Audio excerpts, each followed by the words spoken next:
I think actually they'll be able to see the idea here. Oh, there we go.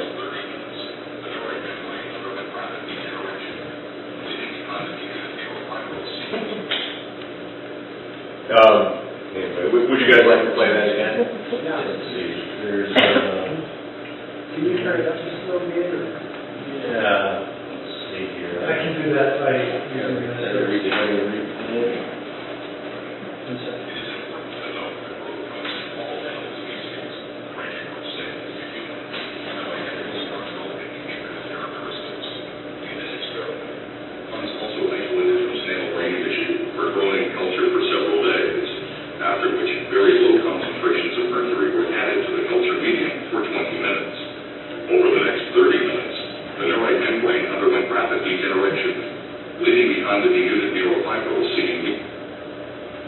So anyway, that's a very graphic example of the nerve destruction that mercury can cause. You can actually exit out, and it should go back to the power plant.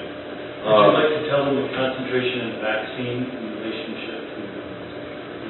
The concentration in a dose of vaccine is actually less than the concentration that they had in that video. However, it's who knows how many drops. Concentration is just how much solute there is per amount of water, and who knows how many drops they put in that experiment.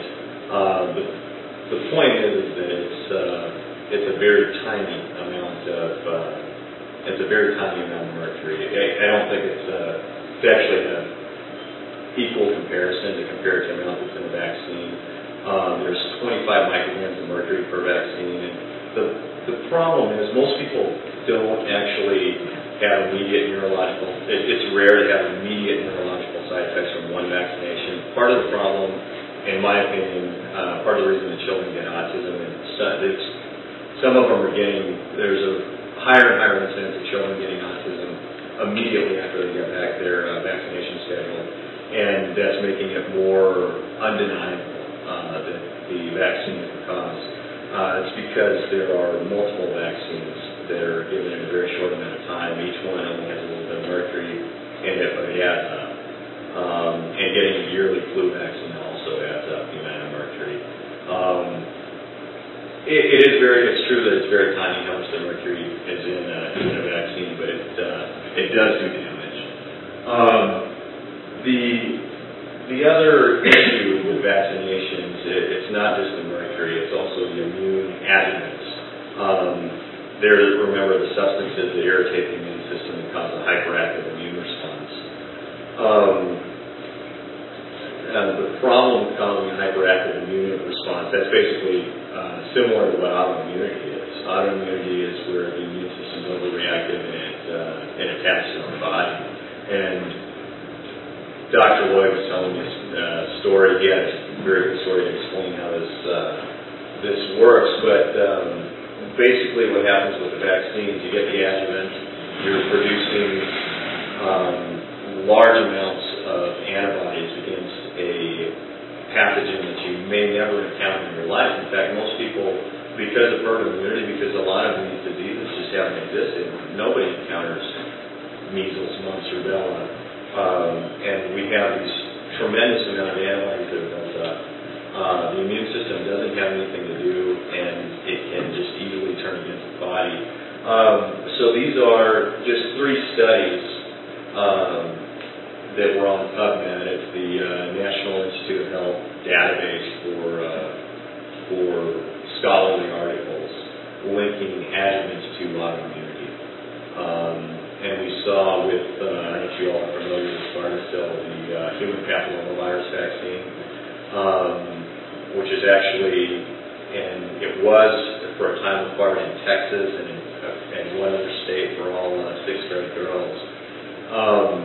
There were some deaths from the vaccine, and the more common thing that wasn't that common, but we were seeing it immediately after the vaccine. There were several girls who were paralyzed.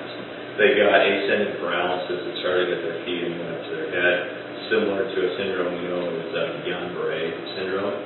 And it's very possible that was that type of autoimmune destruction of the nervous system was caused by the immune adjuvants So if this is true, why do, and that's a picture of a quadriplegic, because that was one of the big side effects of, or that people are concerned about with Gardasil, the HPV vaccine. So why do the experts say that vaccines are safe if all of this is true? For one, when we do an experiment to test to see if a drug is safe, we do a placebo-controlled experiment. You're supposed to give half of the subjects the actual drug, half sugar pill. The problem was that in this case, in vaccine experiments, the placebo, instead of being a sugar pill that is safe, it actually has immune adjuvants like aluminum and squalene, which if the adjuvants are the cause of the autoimmune disease and you're giving it in the placebo and in the active vaccine, you're not going to see a difference in side effects between the placebo and the vaccine. So studies are misleading in that way. The other reason that experts say that vaccines are safe, and they insist that they are, is that physicians are very reluctant to report vaccine adverse effects to the CDC. In fact, most physicians don't even know where the form to send in an adverse reaction is. It's in the back of the PDR. Most people don't know where it is. The other problem is that a lot of the side effects from vaccines they're insidious. They take many vaccinations and they take a long time to turn up. It takes a long time for the mercury to build up, the nerve damage, and a child may not be noticed for years later, and most doctors are not going to make a connection to the vaccine. However, for some reason or another, it's getting more and more common for us to see immediate reactions, like we've gotten with the Gardasil, and like happened to the children in England that we were talking about, and the British Health Protection Agency study that immediately after they get the vaccine, they get a serious side effect, and it's undeniable. So who knows why, but it's getting more and more obvious that there are problems. And this is where Dr. Lloyd is going to take over. He's going to tell you guys about vaccinated food, where you may not even know that if you did not want to receive vaccines, you possibly could be getting vaccinated through the food that you eat.